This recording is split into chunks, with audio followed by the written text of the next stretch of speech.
what the haters talking about.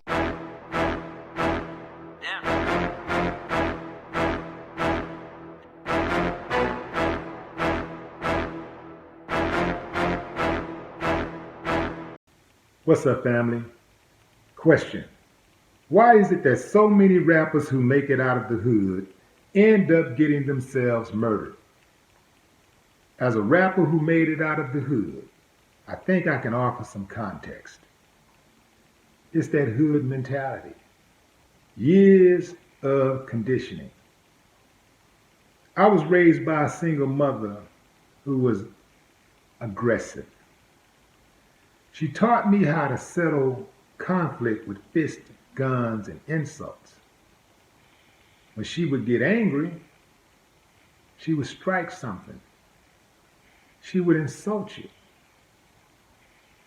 She didn't sit me down and straight up say, hey, this is how you settle conflict. But I learned by watching. So I took that same energy out into the community and then the world as I became a successful rapper. I would jump off stage and beat up fans, rob the promoter who tried to rob me, beat up the sound man.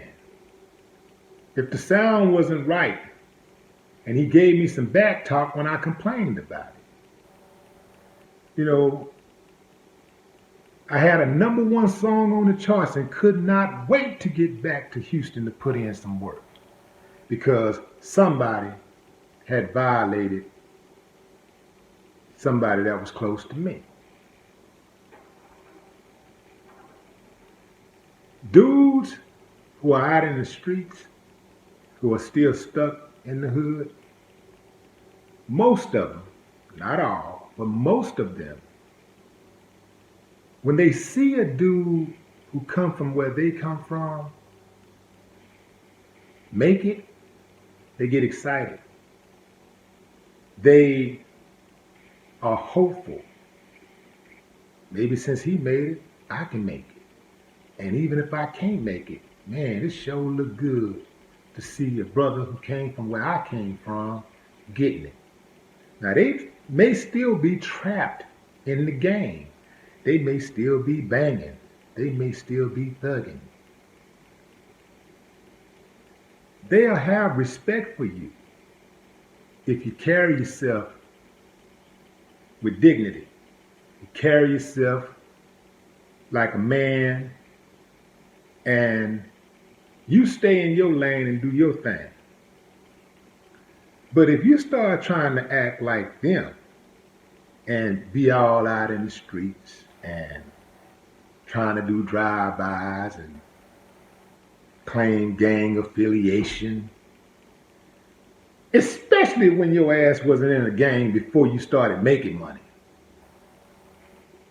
these guys start going like, you know, because they trying to get the hell out of the hood. And they looking at you like a clown, like a first class clown. Like, yeah, we'll accept you. Come on over here, man. They'll accept you and take your money and all that kind of stuff and offer you some protection, but they won't respect you. They'll take the money because, everybody trying to eat. But they're not going to respect you. So,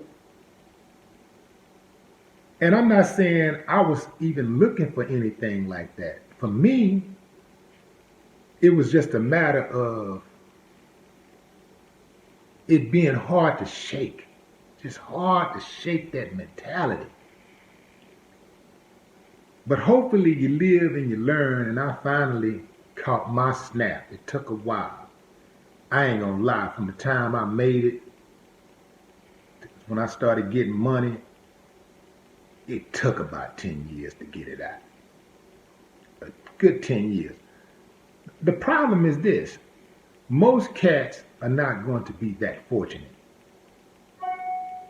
They're going to get in there and mix it up, and they're going to get themselves killed within a couple of years.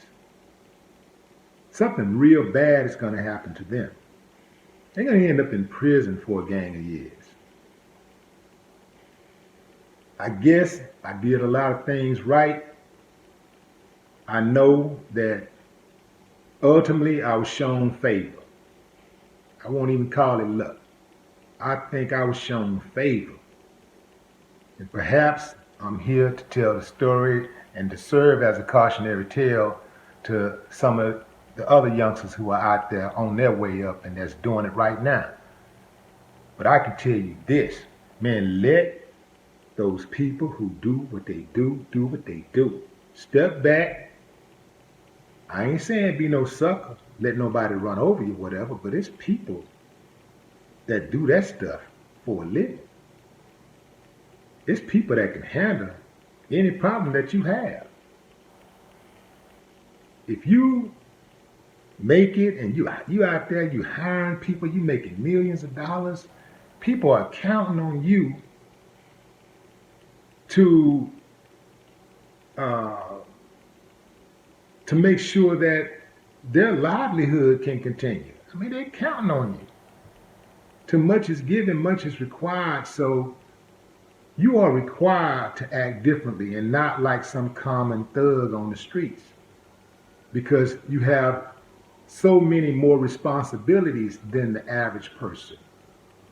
And so